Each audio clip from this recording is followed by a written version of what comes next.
On the subject of capital investment, the acclaimed columnist and author Thomas Friedman explained the size of the federal stimulus package relative to the pressing needs in our country with a line from the movie Jaws. He quoted Roy Scheider's character, Police Chief Martin Brody, who upon seeing the giant shark for the first time, understatedly quipped to Captain Quint, "You're gonna need a bigger boat." So as it turned out, the $787 billion boat is bigger than most of us can visualize. The congressman will attest to that. Federal stimulus dollars are expected to be distributed among states and local governments. We don't know exactly what that might look like here. But Moscow has joined other cities in putting together our wish list, and we'll see what kinds of projects and programs we think can help the local economy to create jobs, those lasting jobs that the congressman addressed, improving infrastructure and developing programs and projects that will position us favorably in a new economic climate.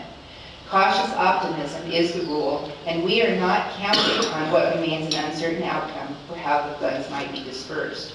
Moscow is not immune from the ripple effects of the national and global economic circumstances, but as I said earlier, the nature and scale of our local economy affords us some insulation. The practice, indeed the requirement of municipal finances in Idaho is to balance revenues with expenses, to invest soundly and conservatively for the long term, to provide reasoned recommendations to policymakers so that necessities and obligations are prioritized. The City of Moscow will continue to budget with that in mind. The city's mission statement promises, quote, quality municipal services while ensuring responsible use of resources.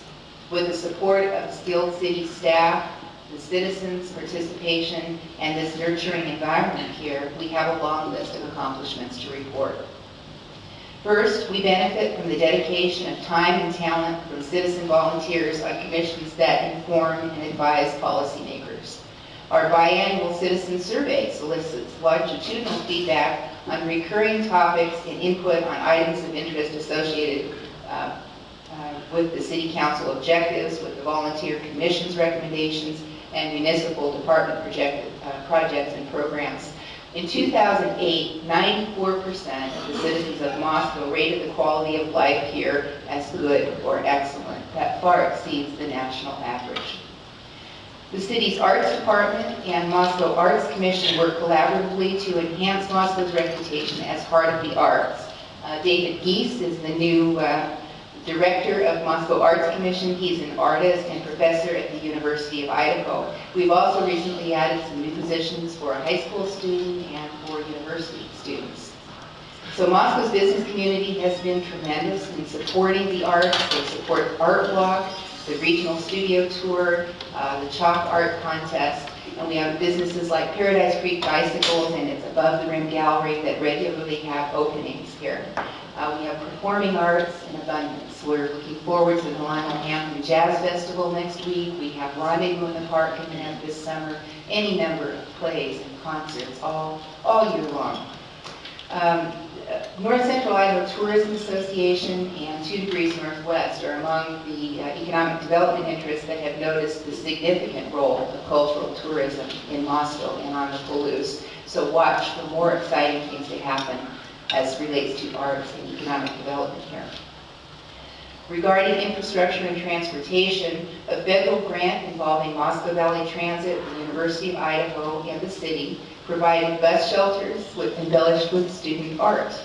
Our biggest capital project, of course, is Phase 4 of the wastewater treatment plant, funded with nearly $6 million in AAA rated bonds. The improvements will reduce the phosphorus levels to comply with EPA mandates. In the realm of transportation, we also built some new sidewalks, funded some safe routes to school grants in cooperation with the school district and the university. Our community is challenged to keep up with demands. Some of you will remember the snow incidents of December. And with filling potholes, paving streets, and moving toward the concept of complete streets, in which we provide for bicyclists, pedestrians, wheelchair users, as well as motorists. Watch for the D Street pathway improvements between Mountain View and McDonald Elementary to begin this spring. A recent parking study, yet another one, appears this time to have gained momentum and involvement of the URA and cooperation from the University of Idaho and Britain Medical Center. We're optimistic that we'll make some progress very soon, especially as regards a downtown parking plan. The city continues to work closely with Idaho Transportation Department and the university regarding the safety at Peterson Drive crosswalk, and you'll undoubtedly have seen those improvements already with the brighter lights and the broader stripes and the educational piece that goes along with that. The latest report on the roadway extension into the core of campus and the corresponding installation of a four-way signal at that site is expected to begin as early as June. The concept of a ring road or bypass, long on the back burner, will linger there a while longer, restoring and expanding the core of Moscow as a more bicycle pedestrian-friendly place by routing through traffic around to the periphery lies largely in the hands of Latah County and Idaho Transportation Department. Certainly sections of a ring road or an arc that would effectively be a bypass may result from planned development within the city, but most of the conceived route is outside the area of city impact. The city is involved with regional efforts coordinated by ITD to develop a statewide transportation plan called IMAP for public transit and all modes of mobility. Ideally, the outcome will be expanded hours and areas of operation for our bus service, which incidentally continues to set records in ridership. Overarching all of the categories that I've addressed so far is sustainability and Moscow's preparedness to thrive socially, economically, and ecologically now and into the future. We have a head start on this, as the Congressman said, well in advance of many other places around the country. Mark Weiss, who is chairman and CEO of Global Urban Development, recently told the National League of Cities Advisory Council that, quote, in the 21st century, you can only get richer by becoming greener. A 2006 Patel report commissioned by Idaho Department of Commerce, at that time Commerce and Labor, drew similar conclusions. It identified the state's core competencies and projected that a Center for Ecological Health would be the ideal fit for this region's economy. And a steering committee representing Latah Economic Development Council, the University of Idaho, local government, and a number of locally owned businesses is investigating the prospect of establishing such a center here. We're pursuing federal startup funds for planning and what is expected to be a self-supporting entity to promote economic development and find solutions for environmental challenges.